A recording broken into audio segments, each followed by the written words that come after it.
The UK is on a path towards self-destruction, but can this all be reversed in the upcoming elections? Hi, welcome back. It's That Political Dude, and today we'll look at the UK's long, despairing, and dismal decline, especially focusing on the economical aspects of it. It's almost a consensus that the 14 years of Tory rule has brought nothing but misery to the British people, from the aftermath of Brexit to the cancelling of the second phase of the HS2.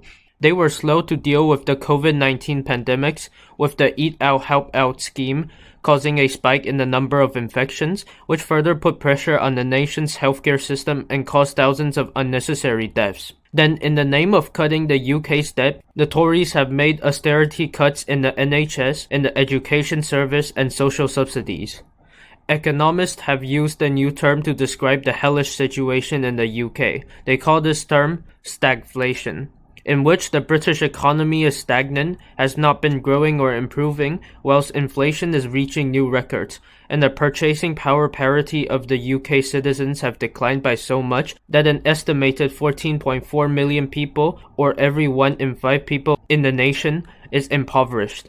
Families are literally relying on their kids to bring home school meals, and people very literally die when they can't pay for heating and electricity. Whilst austerity is needed for addressing government budget deficits and reducing the debt burden of the nation, it significantly hinders growth and sends the nation into a deathward spiral. Instead, of what should have happened is that the British government should be focusing on expansionary monetary policy, such as quantitative easing, to encourage looser loans in order to stimulate the economy and create artificial spending, which will increase economic activity and thus bring the economy back to life. It will increase tax revenue, which the government can use to pay back some of its debts and further increase investments. Then we got the problem of Brexit. The British economy has been tanking because of Brexit, because new trade agreements have to be renegotiated and signed, and the countries have lost access to the largest single economic trading bloc, as businesses that originally favored the nation now finds it more attracting to move their offices to places like Frankfurt,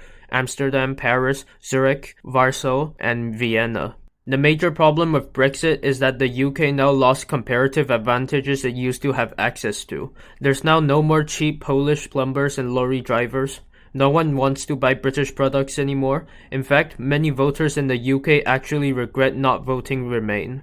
And now there are no more European customers, and many of their industries are going out of business. After the UK left the EU, the Tories made no further attempts to join alternatives, such as enhancing its relationship with Australia, New Zealand, Canada, and other Commonwealth nations, and potentially creating their own version of the EU, which is known as CANZUK, which proposes more robust trading agreements or even a trade bloc, and establishing the freedom of movement and residence with other Commonwealth countries.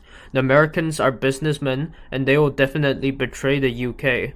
And so for now, the nation has become increasingly isolated. Another major issue is that the UK economy is too heavily reliant on finance and the service sector that disproportionately benefits London and leaves the once wealthy industrial north in decline. With an exodus of companies that have flocked to the EU, London is losing its prestige and the UK is losing its political status. Hopefully the dark ages for the UK are coming to an end, as support for the Labour Party is increasing.